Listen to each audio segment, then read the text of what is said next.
तो question number 1 पर आ जाइए।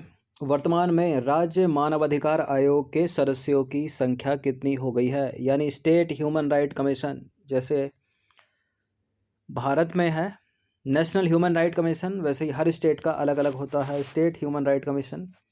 तो वर्तमान में राज्य मानवाधिकार आयोग में सदस्यों की संख्या कितनी हो गई है? देखिए, अभी तक 2 थी, लेकिन 2019 में इसमें संशोधन हुआ। राज्य मानवाधिकार आयोग और राष्ट्रीय मानवाधिकार आयोग में तो संशोधन के बाद से 2 से बढ़ाकर 3 कर दी गई है। ठीक है, ये 3 होंगे सदस्य अध्यक्ष से अलग। ठीक है, एक होगा अध्यक्ष और 3 होंगे सदस्य। अब 3 में से एक रिजर्व कर दी है महिला की सीट। ठीक है, एक महिला मेंबर होगी। तो क्वेश्चन नंबर बी है इसका आंसर। तो मानव अधिकार संरक्षण संशोधन विधेयक 2019 के अनुसार राज्य मानवाधिकार आयोग के सदस्यों की संख्या 2 से बढ़ाकर 3 कर दी है, जिसमें एक महिला सदस्य भी होगी। चलिए क्वेश्चन नंबर 2 पर आ जाइए। राष्ट्रीय मानवाधिकार आयोग का अध्यक्ष नियुक्त किया जा सकता है केवल सर्वोच्च न्यायालय का सेवानिवृत्त मुख्य न्यायाधीश, केवल उच्च न्यायालय का सेवानिवृत्त मुख्य न्यायाधीश, सर्वोच्च न्यायालय का सेवानिवृत्त न्यायाधीश, केवल सर्वोच्च न्यायालय का सेवानिवृत्त वरिष्ठतम न्यायाधीश। बताइए। देखिए, पहले जो कंडीशन थी, मतलब 2019 के संशोधन से पहले, कि इसका जो अध्यक्ष बनेगा नेशनल ह्यूमन राइट कमीशन का, केवल भारत के सुप्रीम कोर्ट का सेवानिवृत्त मुख्य न्यायाधीश ही बनेगा। लेकिन अब ऐसा नहीं है। हाई कोर्ट का तो बनता ही नहीं अध्यक्ष, गलत है। अब सुप्रीम कोर्ट का कोई भी सेवानिवृत्त जज मुख्य न्यायाधीश होने की आवश्यकता नहीं है, इसके अध्यक्ष बन सकते हैं। वरिष्ठतम ऐसा कुछ नहीं है प्रावधान। तो इसका आंसर हो जाएगा ऑप्शन नंबर सी। तो हालिया संशोधन यानी 2019 के संशोधन के तहत भारत के मुख्य न्यायाधीश के अतिरिक्त किसी ऐसे व्यक्ति को भी राष्ट्रीय मानवाधिकार आयोग के अध्यक्ष के रूप में नियुक्त किया जा सकता है जो सर्वोच्च न्यायालय का न्यायाधीश रहा हो। न्यायाधीश रहा हो मतलब रहा हो, अब नहीं रहा। ठीक है, अब नहीं है मतलब वर्तमान में, यानी सेवानिवृत्त हो चुके हैं वो। तो मुख्य न्यायाधीश का जो इसमें पॉइंट था वो हटा दिया गया है। ठीक है, कोई भी जज बन सकता है सर्वोच्च न्यायालय का सेवानिवृत्त। अब देखिए, राष्ट्र और राज्य मानवाधिकार आयोगों के अध्यक्ष और सदस्यों के कार्यकाल की अवधि जो है उसको भी परिवर्तित किया गया है। 5 वर्ष से घटाकर वो कर दी है 3 वर्ष। और ये लोग लेकिन पुनर्नियुक्ति के पात्र होंगे। ठीक है, 3 वर्ष के लिए मान लीजिए कोई बनता है तो फिर से वो बन सकता है। क्वेश्चन नंबर 3 पर आ जाइए। निम्नलिखित में से कौन सा सिद्धांत मानव अधिकारों के संरक्षण हेतु अपनाया गया? जेनेवा सिद्धांत, सिडनी सिद्धांत, पेरिस सिद्धांत, या इनमें से कोई नहीं? पेरिस सिद्धांत ऑप्शन नंबर 1, मतलब ए। तो पेरिस सिद्धांत यानी पेरिस प्रिंसिपल, देखिए 20 दिसंबर 1993 को संयुक्त राष्ट्र महासभा ने मानव अधिकारों के संरक्षण हेतु पेरिस सिद्धांत को अपनाया। इसने दुनिया के सभी देशों को राष्ट्रीय मानवाधिकार संस्थाएं स्थापित करने के निर्देश दिए थे। पेरिस सिद्धांतों के अनुसार मानव अधिकार आयोग एक स्वायत्त एवं स्वतंत्र संस्था होगी और यह शिक्षा, मीडिया, प्रकाशन, प्रशिक्षण आदि के माध्यम से मानव अधिकारों को भी बढ़ावा देता है। क्वेश्चन नंबर 4 पर आ जाइए। राष्ट्रीय मानवाधिकार आयोग यानी नेशनल ह्यूमन राइट कमीशन के संदर्भ में कुछ स्टेटमेंट है, यहाँ पर बताना कि इनमें से कौन सा करेक्ट है। देखिए, यह एक स्वतंत्र वैधानिक संस्था है जिसकी स्थापना मानव अधिकार संरक्षण अधिनियम 1993 के तहत की गई थी और मानव अधिकार आयोग का मुख्यालय मुंबई में स्थित है। देखिए, मुंबई में नहीं है, नई दिल्ली में स्थित है। गलत है दूसरा वाला स्टेटमेंट, बाकी पहला वाला एग्जैक्ट करेक्ट है। तो इसका आंसर हो जाएगा ऑप्शन नंबर 1 यानी ए। तो नेशनल ह्यूमन राइट कमीशन राष्ट्रीय मानव अधिकार आयोग एक स्वतंत्र वैधानिक संस्था है जिसकी स्थापना हुई थी मानव अधिकार संरक्षण अधिनियम 1993 के प्रावधानों के तहत 12 अक्टूबर 1993 को।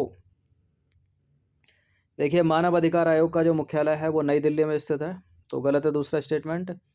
और यह संविधान द्वारा दिए गए, काम क्या है इसका, इस आयोग का काम क्या है? यह संविधान द्वारा दिए गए मानव अधिकारों जैसे कि जीवन का अधिकार, स्वतंत्रता का अधिकार और समानता का अधिकार आदि की रक्षा करता है और उनके प्रहरी के रूप में काम करता है। अब क्वेश्चन नंबर 5 किसी नदी के संबंध में, संकोच नदी है, इसके संदर्भ में विचार करना है। संकोच नदी का उद्गम उत्तरी नेपाल से होता है। यह भारत के सिक्किम राज्य से प्रवाहित होती हुई ब्रह्मपुत्र नदी में मिल जाती है। और तीसरा स्टेटमेंट है, इसे स्वर्णकोशा नदी भी कहा जाता है। संकोच नदी को बताइए। पहला स्टेटमेंट गलत है। संकोच नदी उत्तरी भूटान में इसका उद्गम होता है, ना कि उत्तरी नेपाल में। और यह भारत के सिक्किम नहीं बल्कि असम राज्य से प्रवाहित होती है। ठीक है, सिक्किम तो लेफ्ट की तरफ रह गया। ब्रह्मपुत्र नदी में आगे चलकर मिलती है, इतना करेक्ट है, लेकिन इसकी वजह से पूरा कटेगा ये भी। इसे स्वर्णकोशा नदी कहा जाता है। केवल तीसरा स्टेटमेंट यहाँ पर करेक्ट है, ऑप्शन है इस तरह का, है बी। तो संकोश नदी का उद्गम है उत्तरी भूटान, ना कि उत्तरी नेपाल, और यह भारत के असम राज्य में ब्रह्मपुत्र नदी से मिलती है। इसे स्वर्णकोशा नदी भी कहा जाता है। केवल तीसरा सही है। देखिए, भूटान में संकोश नदी को वांगड्यू फोड्रंग शहर के पास कई सहायक नदियों के संगम के बाद पुनातस्यांगचू के नाम से जाना जाता है। और भारत में प्रवेश करने के बाद यह नदी जो है असम एवं पश्चिम बंगाल की सीमा पर बहती है, संकोश नदी। प्रश्न क्रमांक संख्या 6 पर आ जाइए। मानस नदी के संदर्भ में निम्नलिखित कथनों पर विचार करेंगे। पहला स्टेटमेंट है, मानस नदी दक्षिणी भूटान और भारत में बहने वाली एक पर्वतीय नदी है और यह नदी भूटान की सबसे बड़ी नदी प्रणाली है। मानस जो कि ब्रह्मपुत्र की ट्रिब्यूटरी है और भूटान की सबसे बड़ी नदी प्रणाली है। ये करेक्ट है, दोनों के दोनों स्टेटमेंट, सी है इसका आंसर।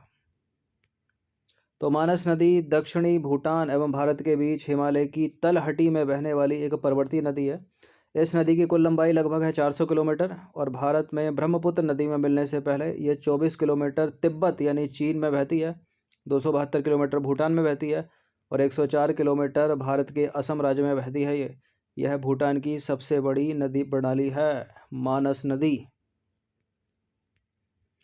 चलिए क्वेश्चन नंबर 7 पर आ जाइए।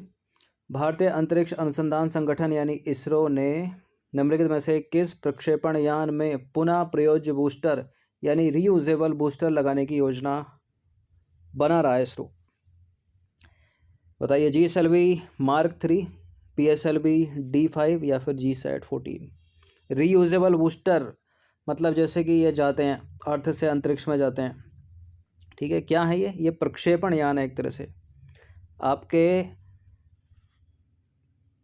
जो यान होता है उसको प्रक्षेपित करने के लिए, जैसे मान लीजिए आपका एग्जामिनेशन सेंटर पड़ा आपके घर से, तो आप बाइक से जा रहे हो, कैब से जा रहे हो, ऑटो से जा रहे हो या मेट्रो से जा रहे हो, तो क्या हो गया, एक तरफ से वो आपको गंतव्य स्थान पर पहुंचाने वाला क्या हो गया, यान हो गया। और इस तरह से ये एक तरह से प्रक्षेपण यान है। ठीक है, तो इंडिया के प्रक्षेपण यान कैसे हैं, जो जाते हैं उनका स्टेज 1 स्टेज 2 अलग होकर सब जो है वहीं नष्ट हो जाते हैं। लेकिन SpaceX कंपनी के जो प्रक्षेपण यान है, ठीक है, वो वापस आने में भी सक्षम है। तो उन्हीं की तरह जो है GSLV Mark 3 को जो है रीयूजेबल बूस्टर बनाने की योजना है इसरो की, ताकि वापस आ सकें अर्थ पर।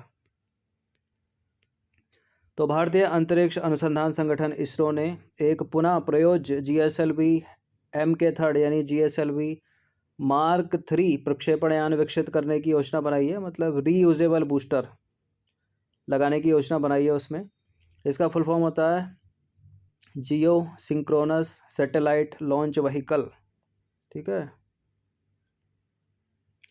अब देखिए, इस उद्देश्य के लिए इसरो जो है उन प्रौद्योगिकियों पर काम कर रहा है जो GSLV Mark 3 लॉन्च वाहनों को लंबवत रूप से वापस उतरने में सक्षम बनाएगी। और अंतरिक्ष वैज्ञानिकों के अनुसार वे GSLV Mark 3 लॉन्च वाहन के बूस्टर को ठीक उसी प्रकार वापस उतारना चाहते हैं जैसे कि एलॉन मस्क की जो कंपनी है SpaceX, उसके बूस्टर वापस धरती पर आते हैं। देखिए, इसरो के अनुसार इस योजना के सफल होने पर हम पहले और दूसरे चरण के GSLV Mark 3 बूस्टरों को बिना नष्ट हुए सुरक्षित वापस उतारने में सक्षम हो जाएंगे। और आपको पता हो कि ये वही GSLV Mark 3 है जो चंद्रयान 2, ठीक है, जो चंद्रयान 2 के लॉन्च व्हीकल के रूप में इस्तेमाल किया और एक 3 चरणों वाला भारी लॉन्च व्हीकल है जिसको चंद्रयान 2 के लॉन्च व्हीकल के रूप में इस्तेमाल किया गया था। देखिए, इसमें 2 ठोस स्ट्रैप ऑन, एक कोर लिक्विड बूस्टर और एक क्रायोजेनिक अपर स्टेज शामिल है। वर्तमान में ये जो बूस्टर हैं अपने अपने चरण के ईंधन की समाप्ति के साथ गिरकर नष्ट हो जाते हैं और नए प्रक्षेपण हेतु पुनः इस प्रकार के बूस्टर बनाने पड़ते हैं भारत को, जिसमें भारी धनराशि खर्च होती है बिना मतलब।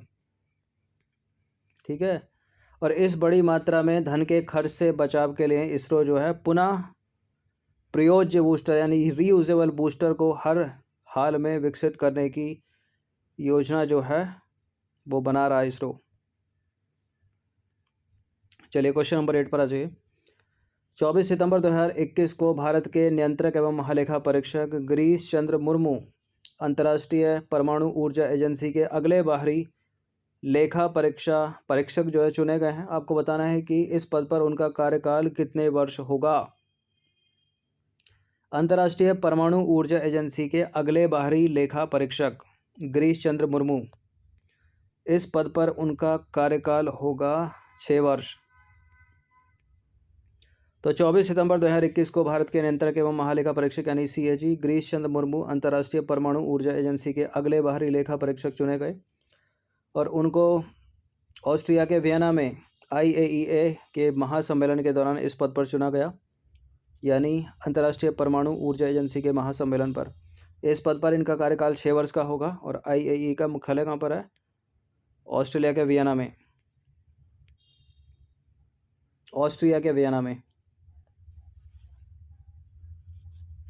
क्वेश्चन नंबर 9 पर आ जाइए। हाल ही में भारत और मालदीव के बीच हुए लगभग $228 मिलियन के समझौते के तहत कितनी आवासीय इकाइयों का विकास किया जाएगा?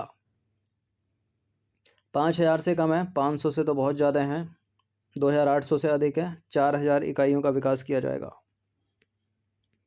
तो 23 सितंबर 2021 को भारत ने मालदीव में $228 मिलियन की सामाजिक आवास परियोजना के लिए ऋण समझौते पर हस्ताक्षर किया है और इस समझौते का जो मुख्य उद्देश्य है मालदीव के हुलहुल-माले द्वीप में 4000 सामाजिक आवासीय इकाइयों को विकसित करना, दूसरे चरण के तहत इसके।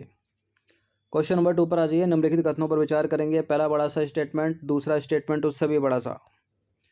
पहला स्टेटमेंट क्या है? 15 सितंबर 2021 को यूनेस्को ने मैन्ड एंड बायोस्फीयर कार्यक्रम के तहत 21 देशों की 20 नई साइटों को बायोस्फीयर रिजर्व के विश्व स्तरीय नेटवर्क में जोड़ा है और इसमें लेसेथो का मातेंग बायोस्फीयर रिजर्व, लीबिया का आसाफीन बायोस्फीयर रिजर्व और सऊदी अरब का जुजुर फरासान बायोस्फीयर रिजर्व की साइटों को जो है पहली बार शामिल किया गया है। क्या दोनों बातें सत्य हैं? 15 सितंबर 2021 को यूनेस्को ने मैन एंड बायोस्फीयर कार्यक्रम में, ठीक है, 21 देशों की 20 नई साइटों को बायोस्फीयर रिजर्व में जोड़ा है। सीधे सीधे पूछेगा, ठीक है, कितनी नई साइटों को जोड़ा है? 20 नई साइटों को जोड़ा है, करेक्ट है। और लेसेथो का मातेंग बायोस्फीयर रिजर्व, लीबिया का आसाफीन बायोस्फीयर रिजर्व, सऊदी अरब का जुजुर फरासान बायोस्फीयर रिजर्व, इन साइटों को जो है पहली बार इसमें शामिल किया गया है, यानी इसमें शामिल होने वाली ये नई साइटें हैं। तो दोनों के दोनों स्टेटमेंट यहाँ पर करेक्ट हो जाते हैं। सी है इसका आंसर। क्वेश्चन नंबर 11 पर आ जाइए। निम्नलिखित कथनों पर विचार करेंगे। पहला स्टेटमेंट है यूनेस्को से रिलेटेड। यूनेस्को संयुक्त राष्ट्र की एकमात्र ऐसी एजेंसी है जिसे शिक्षा के सभी पहलुओं को शामिल करने का अधिकार प्राप्त है। ऐसा है क्या? इसके कार्यों में शुरुआती शिक्षा से लेकर उच्च शिक्षा और उससे आगे तक शैक्षिक विकास शामिल है। क्या दोनों बातें सत्य हैं? ये सत्य हैं।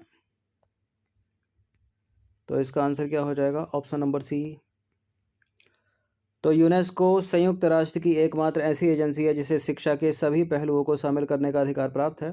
16 नवंबर 1945 को हुई थी यूनेस्को की स्थापना और यूनेस्को को सतत विकास लक्ष्य 4 के माध्यम से वैश्विक शिक्षा एजेंडा 2030 का नेतृत्व जो है वो सौंपा गया है और इसके कार्यों में शुरुआती शिक्षा से लेकर उच्च शिक्षा और उससे आगे तक की शैक्षिक विकास जो है इसमें शामिल है।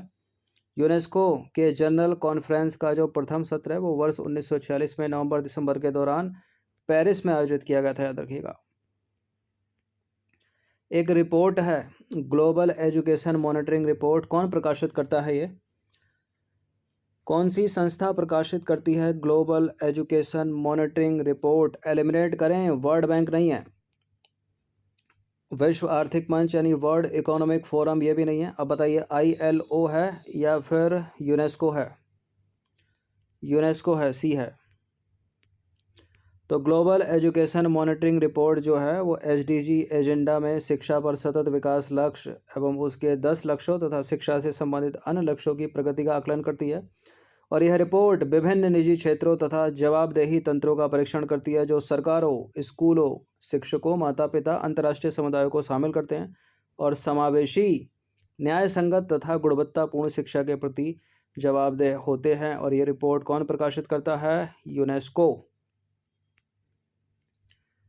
13वां प्रश्न क्या कहता है? निम्नलिखित कथनों पर विचार करवा रहा है, 2 स्टेटमेंट के साथ बताइए कौन सा करेक्ट है। राज्य आपदा प्रतिक्रिया कोष का गठन आपदा प्रबंधन अधिनियम 2005 की धारा 48(1)(a) के तहत किया गया है और इसका गठन 15वें वित्त आयोग की सिफारिशों के आधार पर किया गया था। राज्य आपदा प्रतिक्रिया कोष, देखिए 15वां तो हाल ही का है, नया है, ये गलत है दूसरा स्टेटमेंट। 13वें वित्त आयोग की सिफारिश पर किया गया था। इसी तरह से नंबरिंग में करते हैं अधिकतर स्टेटमेंट। तो राज्य आपदा प्रतिक्रिया कोष का गठन आपदा प्रबंधन अधिनियम 2005 की धारा 48(1)(a) के तहत किया गया और इसका गठन 13वें वित्त आयोग की सिफारिशों के आधार पर किया गया था, तो गलत है दूसरा वाला स्टेटमेंट। यह राज्य सरकारों के पास अधिसूचित आपदाओं की प्रतिक्रिया के लिए तत्काल राहत प्रदान करने हेतु खर्च को पूरा करने के लिए उपलब्ध प्राथमिक निधि है। देखिए इसका ऑडिट जो है हर साल भारत के नियंत्रक एवं महालेखा परीक्षक द्वारा किया जाता है। राज्य आपदा प्रतिक्रिया कोष, यही नाम है जी। अगले प्रश्न की ओर हम अग्रसर होंगे। क्वेश्चन नंबर 14 है, निम्नलिखित कथनों पर विचार करेंगे। पहला स्टेटमेंट, ज्वार के पौधे उच्च तापमान और सूखे की स्थिति का सामना करने में सक्षम होते हैं। मध्यम से गहरी काली मिट्टी मुख्य रूप से ज्वार उगाने के लिए उपयुक्त होती है और ज्वार के दाने का ग्लाइसेमिक इंडेक्स मान अधिक होता है, यानी ब्लड शुगर लेवल बढ़ाता है क्या ये? देखिए अधिक नहीं होता, कम होता है, ठीक है। ज्वार के दाने का ग्लाइसेमिक इंडेक्स मान कम होता है, अधिक नहीं होता है, गलत है तीसरा वाला स्टेटमेंट। पहला सही है, दूसरा सही है और इसका जो आंसर हो जाएगा वो ऑप्शन नंबर 1 हो जाएगा। तो यह एक बहुउपयोगी अनाज की फसल है ज्वार, जिसका उपयोग मानव उपभोग, चारे और जैव ऊर्जा प्रदान करने के लिए किया जाता है। ज्वार दुनिया भर में लोकप्रिय है क्योंकि इसका जो ग्लाइसेमिक इंडेक्स मान है वो कम होता है। यह ग्लूटेन फ्री और पोषक तत्वों से भरपूर होता है ज्वार।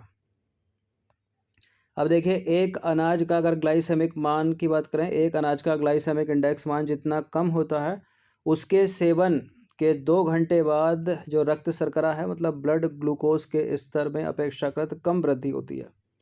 और ज्वार के पौधे बहुत कठोर होते हैं और उच्च तापमान तथा सूखे जैसी स्थिति का सामना करने में सक्षम होते हैं।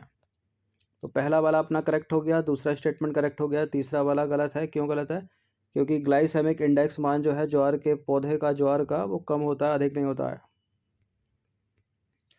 अब देखिए इससे विभिन्न प्रकार की मृदाओं में जो है उगाया जा सकता है ज्वार के पौधे को, और मध्यम से गहरी काली मिट्टी मुख्य रूप से ज्वार की कृषि के लिए उपयुक्त होती है, तो दूसरा स्टेटमेंट सही है। क्वेश्चन नंबर 15 पर आ जाइए। अंतिम प्रश्न है, निर्यात ऋण गारंटी निगम का पूर्ण स्वामित्व किस मंत्रालय के पास है? बताइए। वित्त मंत्रालय, वाणिज्य उद्योग मंत्रालय, गृह मंत्रालय या फिर सूक्ष्म लघु एवं मध्यम उद्यम मंत्रालय?